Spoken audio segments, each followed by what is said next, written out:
skin.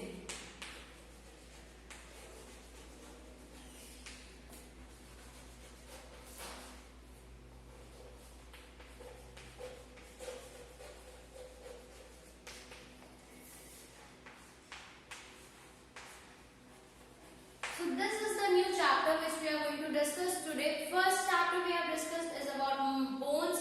After that we discuss muscles. So the inner part contains bones. The upper part, that above the bones, muscles are present, and above the muscles, skin is present there. And today we are going to discuss about this skin only. We have discussed about bones, we have discussed about muscles, and today skin. So basically, skin is the remarkable body armor. It is an organ. Yes, it is an organ as per others like liver, lungs, kidney. This is also an organ, and it is the largest organ of the body. And it also performs several functions. So the primary function is protection of underlying tissues. Skin used to protect all the other tissues which are present in the inner part. So therefore, the definition of the skin, or we can say skin may be defined as the outermost protective covering of the body stretched all over the body in the form of a layer. It helps to protect inner tissues, it helps in the formation of other protective functions, and it protects the body, and it is present all over the body, all around the, and can form the layer in the upper part of the body. Now coming to the structure of skin, which is the first topic of today. Structure of skin. What is the structure of skin? Basically, it contains of two layers. The first one is epidermis. The word epi means the outer part. Therefore, the outer layer of the skin, which is quietly visible from the outside, that layer is epidermis. That is the outer layer. And then there is another inner part, and that is the dermis. The dermis part, that is the inner part of the skin, is considered as dermis, and the outer part of the skin is considered as epidermis. So basically, first of all, we will talk about epidermis.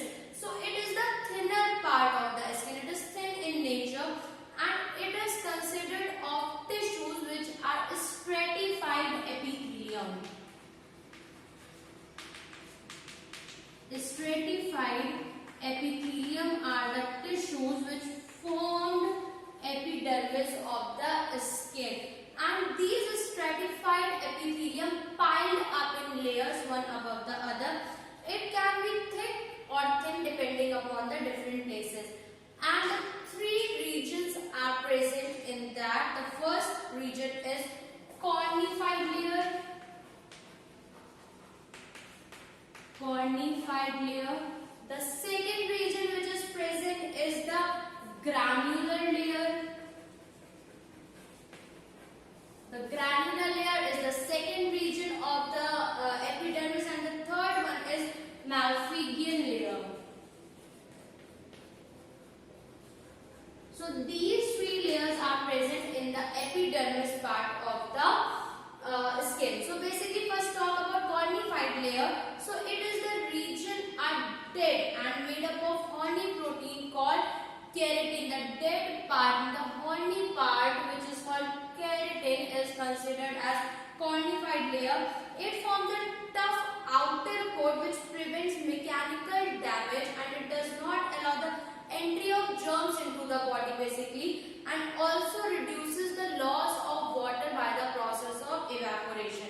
The cells of this layer continuously worn away and are replaced by cells which are present just beneath. From the Malpighian layer they got the new cells, and on the palms of hand and soles of feet where the friction is high, this layer is especially thick in nature. Now coming to the second, which is granular layer. So it is thin middle layer. It is just a thin layer in the middle part of the, and three flattened living cells. The three living cells are piled up one upon the another. That kind of layer is there, and towards the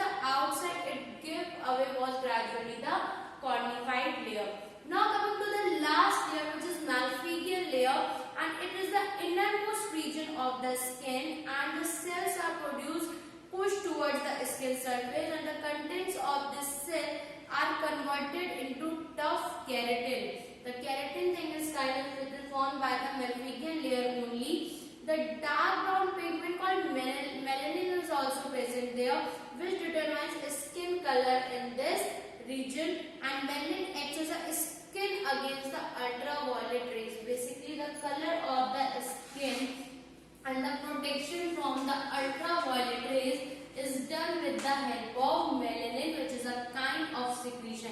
Two abnormal conditions of skin pigmentations are there. Therefore, with the pigmentation which is done because of the several factors, kinetic factors or biotic factors, two pigmentation are there. The first one is vitiligo.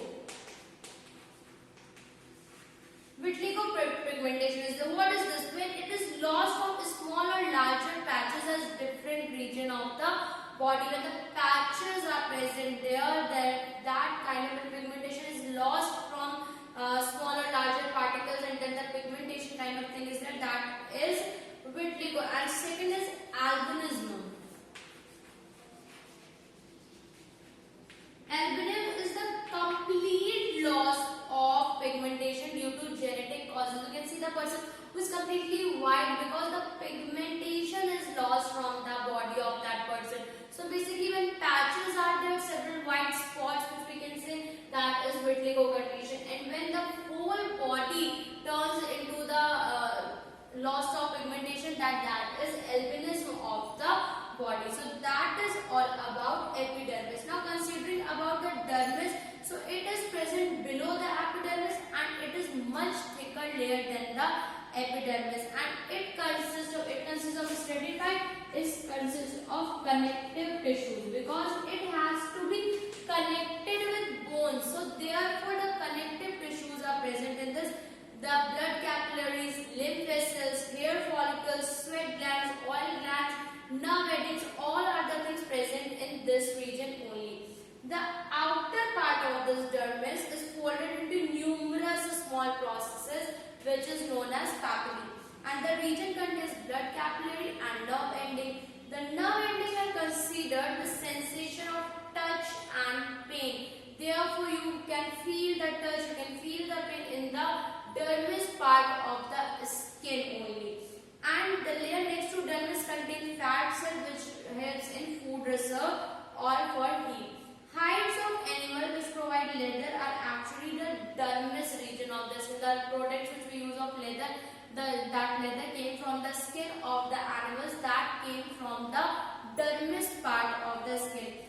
Blood capillaries occur in abundance in the epidermis, and the capillaries supply the skin with the necessary food and oxygen because all the nutrition is present in the capillaries only. So they are helpful to provide nutrition, to provide oxygen to the skin part of the plant. And the network of capillaries is present around sweat glands and hair follicles, and they play an important role in regulation of temperature also. So basically all the important activities are considering under the dermis part, and therefore blood capillaries are there which provide nutrition, which provide oxygen to the skin, and epidermis is just for the different kinds of protection, layering, and different secretion of enzymes or chemical called keratin or melanin, which helps for the further pigmentation or giving skin color or to protect themselves. That is all about the structure of skin. That's all for today. Thank you.